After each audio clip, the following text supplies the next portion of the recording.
briefly about a new initiative that we're making here at the University of Manitoba. Until recently, we basically, like most faculty, have hired our TAs and thrown them into a lab and have expected them to do exactly what we want them to do.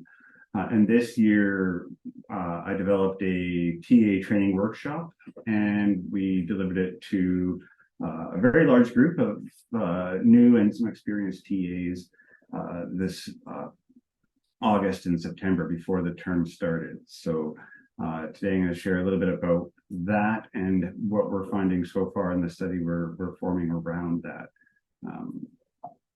So the TA workshop, the basic outline of it is we wanted this to be an interactive activity for over 2 half days, and there was some homework in between those days. We discussed things that you might expect, the basic roles of what the TAs are supposed to be doing in our department.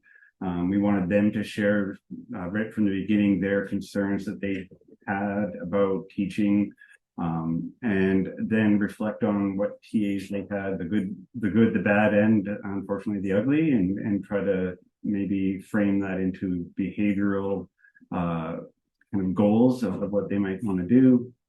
We talked about preparing, executing, and we really emphasized metacognition and the reflection on how they thought labs were going. And we also had a segment on encouraging engagement. This was a common concern that a lot of TAs have, and how do we get students to actively engage with the material. Also in this workshop, we tried to talk about teaching tools and some of these evidence-based teaching practices. We discussed how to implement concept maps, tables for organization, how to use small groups, which is inherent to most labs, and then different activities like predict, observe, explain, think, pair, share, and e-portfolios and the muddiest points.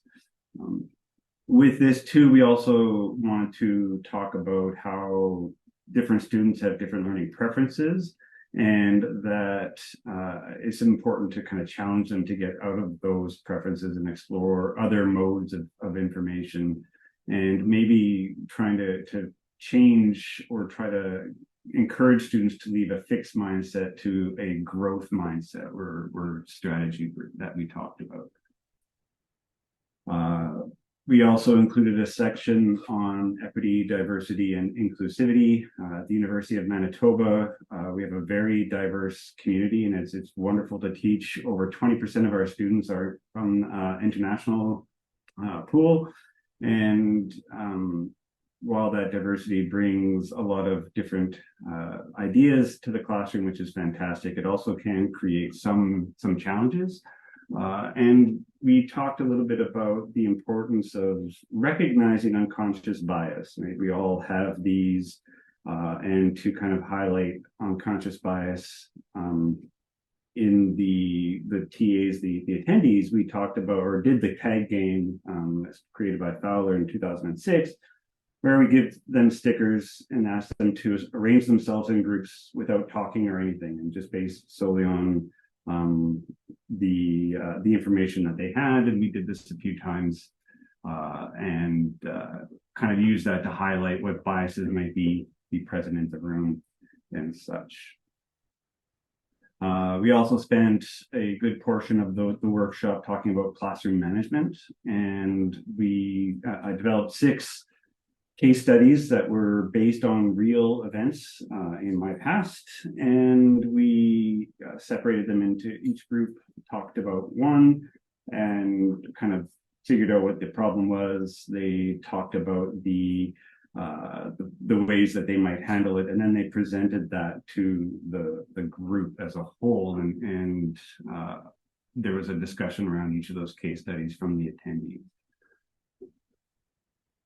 And I think one of the most important parts of this workshop that was kind of supported by the attendees is we assigned TA tidbits. And this is kind of based on the Howard Hughes Medical Institute Mosey that we actually had come to Winnipeg in 2018.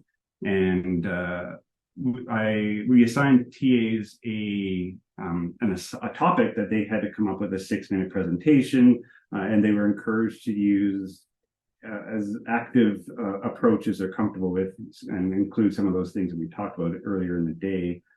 And during the second day, each of the TAs presented that to their small group, and others were asked to observe using a protocol, the COPUS TA protocol, a modification of COPUS by Bankett Barker that was published in 2003. And sorry, I'm hitting my mouse; it's very sensitive. And every student kind of scored and looked at what the instructor, the TA, was doing, and what the fake students of the class were doing during that time. Now, the design of what we're actually going to look at for this workshop is we're going to, in part, I wanted to collect this data to convince my dean that it's a good thing and he should invest more and increase the time that we had. But we invited TAs, all TAs in the department, whether they attended or not, to participate in the study to see if we could have a control group for non-attendees. We did a survey asking student or TA kind of opinions and preferences and ideas that they had before attending the workshop. And of course, this one only went to those who were in attendance. We had immediately after the workshop, there was a second survey. Similar questions were asked, and this one was also sent out to the non-attendees that were or that consented to the study. So we have this information already. What is coming up in the future of this ongoing study is that we are going to do an observation in their teaching labs using the COPUS TA form. I'll be there for an hour trying to look at their intro and how they're interacting with the students. And this will be done for attendees and non-attendees. And then at the end of the term, we're going to survey them again and see what parts of the workshop were effective and if the actual teaching experience has affected their opinion. So briefly, the two that we have already going are here, and I'm going to talk a little bit about the data we're getting from those in comparing these two, and I think it's pretty exciting so far. We asked a number of questions. I'm just going to highlight a few here. And to orient you to these slides, the top bar is going to be the survey 1 that was occurred before the actual workshop, and survey 2 is below. That's the one that is the post-workshop survey. And what we see with here, that those that are very confident is the dark blue, and the orange and red would be not very confident. So students came in, or TAs came in, feeling that they'd be effective, but then that feeling significantly increased after the 2 days. That hopefully what we gave them, the advice that we gave them, was going to help them succeed. Keeping students engaged was a common concern. How do they do that? And we talked about a number of different strategies in that. And we saw a pretty impressive shift in the opinion of TAs in carrying that after the survey, where we have kind of get rid of all those students that are, or TAs that are not very confident, and we're getting them up into the confident and very confident level. Responding to questions that the TA didn't know was a common thread as well. And when we're talking about concerns and everyone's kind of worried about looking like a fool in front of their class. And again, we gave some strategies on how to handle this and use these kind of opportunities as teaching opportunities rather than a negative. And we can see a very significant result or increase in or improvement of confidence with those. And providing students with useful feedback. How do we kind of encourage their participation and engagement? We have seen a notable increase with that following the workshop. We also asked some questions with a Likert scale, kind of category, and whether students felt, or the attendees felt that they were kind of prepared for the workshop, prepared for the semester coming on. And we see a pretty good shift where we still have some that are not feeling very prepared. There are those of us who are never fully prepared, but we are seeing a lot more that are in the strongly agree that they are preparing for that, the coming semester, working in a lab for a particular course.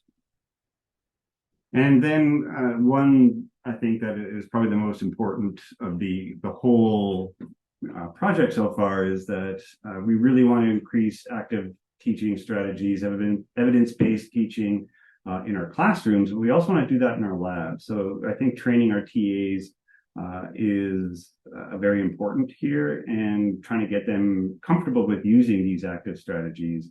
And we see a notable increase in how they might actually engage in these evidence-based practices in their teaching semester. One thing I should add in the time I do have left is that our not only is our student body very diverse, but we also have a lot of diversity in our TAs, and including in that diversity is their level of education. So we see a lot of graduate students involved in TAing, and we also have a lot of undergrads TAing, and some as early as their second year are getting experience in a lab. So they're just only there a year previously.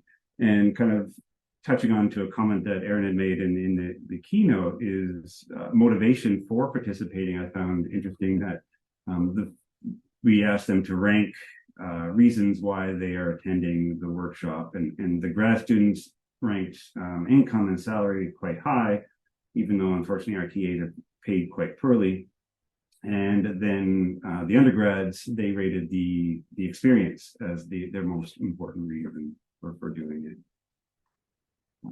So again, the study is still ongoing. We've got one more survey to do, and we have the lab evaluations to come. But I think what I want to do kind of close with is I'd like to thank my dean, Brian Mark, and head, Gary Anderson, for their financial support. They were very encouraging for this workshop, and hopefully that support will be ongoing and allow us to expand.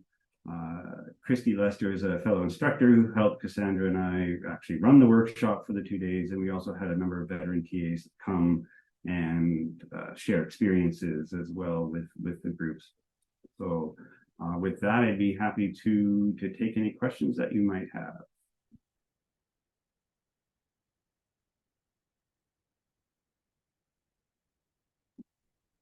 All right, great. Thank you. Thank you. We do have time for one or two questions. You're welcome to put those in the chat, or if you want to just unmute yourself and ask, we can do it that way too.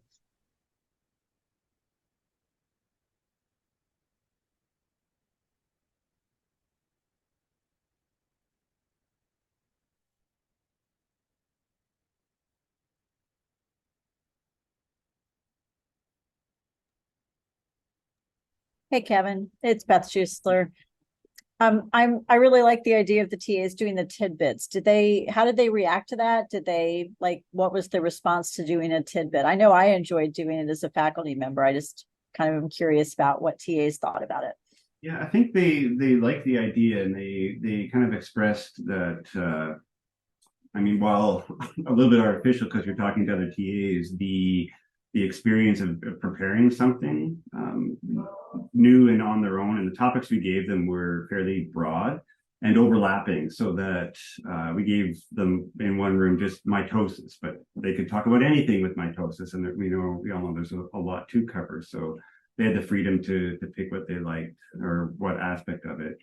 And then they got to see what others kind of took, what kind of which way they ran, and I think that kind of exposure was a little bit better for them, because they could see other kind of options rather than giving everyone a unique topic and then not seeing other ideas. So they expressed a lot of a lot of positive, or had a lot of positive remarks towards it. We took the Copus data that they recorded and scanned it and looked at it, and then gave it back to the TA so they can see. And there's a lot of mix kind of around what they were doing at the various times. A lot of the TAs kind of stuck with a little bit more with the lecture style. It was only a 6-minute presentation, so it wasn't a very long one. So there was more the explanation type thing. But they did kind of have quite a few kind of open-ended questions for the student or the other attendees to kind of stimulate that interaction between the group. So it's definitely a positive change from just a strict demonstrator. Yeah, it's really interesting. That's cool. It'd be interesting too. I don't know if you looked at like the types of questions that they generated, or I mean, we all know that questions are important, but the quality of our questions vary widely, and like their ability to ask a good question, and how that can generate conversation. You're just making me think. Thanks. Yeah, unfortunately, we didn't collect that, but I think it would be, I would definitely agree that in the future we should get them to use a single medium. We didn't want to rope them into PowerPoint where we could easily see that or keep that information. And we didn't record them for this first time, but that's another thought, is recording the presentations for further analysis. Thanks.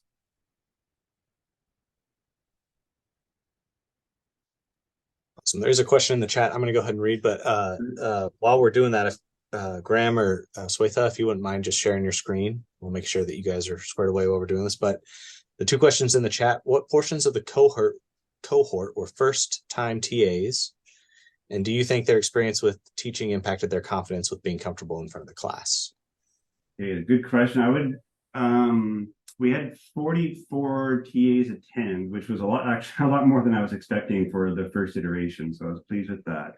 And out of those, probably 30 to 35 were first-time TAs. So it was the vast majority. I think we had 1 or maybe 2 experienced veteran TAs at a table that were there to share their reflections. And being the first time, I didn't want to restrict it. Moving forward, we would kind of focus on having more of the first-time TAs with a veteran at each table so that they can gain from that. I hope that the experiences of the veteran TAs, which were very widely shared, we in the group discussions, we heard from all of them, and they actually spoke as much as we, the facilitators, did, which I thought was fantastic. So it's learning from peers for the TAs was I think a very positive thing. And one of the things we'll look at when we're doing the lab observation is, are they first-time TAs or experienced? That'll be one of the ways we handle the data. What I showed was just the whole cohort together, but that's definitely an interesting question and take to go for. So thanks for that.